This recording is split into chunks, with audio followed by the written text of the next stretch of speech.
visitors on Ben Yehuda, their first time ever in Israel. And I'm just going to ask them a quick question so you can hear their thoughts. What are your thoughts about the state of Israel now that you've spent 2 weeks here learning about the history, meeting the people, learning about the politics, experiencing some of the conflict yourself? You know, I think I have a greater appreciation of what Israel means now, and I'm excited to go home and do the history to the present now to understand a little bit better. But I had a great trip. I have been impressed that the Israeli people are so accepting and have embraced us every bit of the way. And I look around me, I see such a variety of culture, beliefs, ethnicities, and I just am amazed at how it's just all encompassing in regards to humanity, and I love it. It's a lot safer here than I anticipated because everybody was worried about what would happen, and I felt secure everywhere I've been.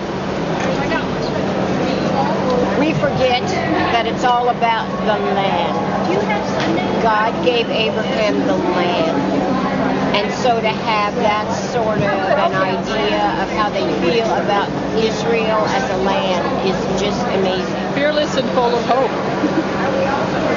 What about the politics? Does Israel have a right to exist? Totally. God says it will always exist. I think the other side ought to give up because they don't stand a chance. God will always be there. Thank you. What's your view of Israel now that you've spent 2 weeks here? I'll come back to you.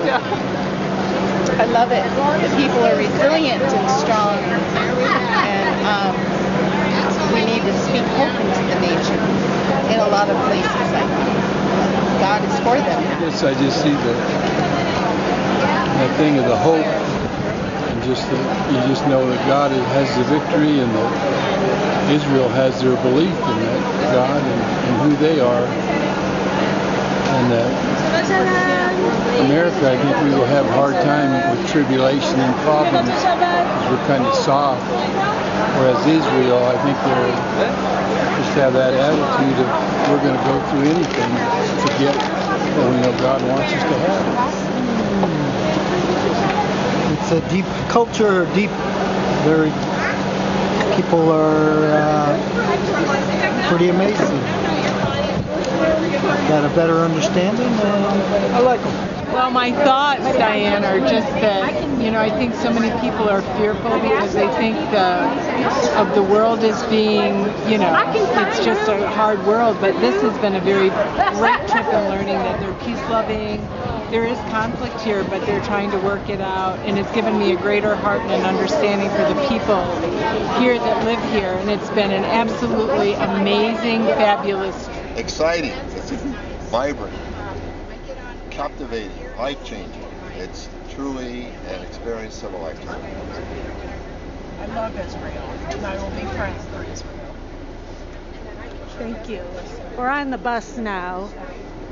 You can see all the people that came all the way from Colorado to Israel, and they look happy. It touches my heart how beautiful the people are and loving. Like the one who I just bought stuff in his shop, he says, I love you, and I love you, not like I love my wife, not like I love my children, but I love you. And to show you that beyond words, I want to give you a little bracelet as a gift. And so he gave me a little Star of David bracelet, which is so kind, and just the thought behind it. And I said, well, yes, it's like agape love, unconditional, or phileo love, friends. No, I love the people here. That's what I'm taking home with me. So I actually would second kind of what Kim said as far as everyone you meet. If you pass most women and they look at you in their eyes and their beautiful green eyes and the life and light just coming out of their face at you. Some not so much, but everything's in people's eyes, and the warm welcome from so many people of so many different even countries visiting here. That really did tie everything together. That it didn't feel like a place with borders. It just felt like God's people. And you can see, he says, you'll know them, his people, by the love for one another. And that crosses. We're in the dark now, so I know you can still hear me. We're in a tunnel. We're in a tunnel. Jerusalem. The tunnel of love. Yeah. And no, but really, that's, and Jesus said, you know them by their love for one another, and that is the truth. And you can feel your brothers and sisters. And some, you would say, barely be able to speak the same language, and they would say, "You're my sister," and I would say, "You're my brother," and they touch the heart. What are your thoughts? Well, I came with very little knowledge, not only of Israel, but of the Jewish people. And I think I leave with a love for the country and the people. Shalom, Israel, you've opened up my heart. I thank you so much for that. I pray for you, and I will carry you always. I'll never forget my trip. I thank you so much. So when we thought about, I guess I would have never thought about coming to Israel, but when Sue Huseby introduced the idea to our pregnancy center directors, that was our first thought of, I'd love to go there, and I'd love to take my team of women to go. And when she said that we could go and teach and share with other women of faith that were doing the same ministry at the pregnancy centers, although they don't really have centers, they do it in their homes, which is amazing to me. That was even more of a draw to us. So we began to pray about it, and I introduced it to our staff and told them how much it would cost, and we all kind of went, but then we thought, you know what, let's just pray, and if God wants us to go, he'll provide. And about 2 weeks later, a woman sent us a check for $5,600, and that was to us like confirmation that God really was leading us to do this. We did fundraising dinners, we did a fundraising garage sale. People just donated money. Even on the last day, we were $7 short, and my nurse and I put in $7, and that was the end of raising enough money for 8 of us from the pregnancy center to come. And then there were 8 other people from our community that when they heard we were going, God just led them to go. And I really do believe God handpicks each of us. Sorry.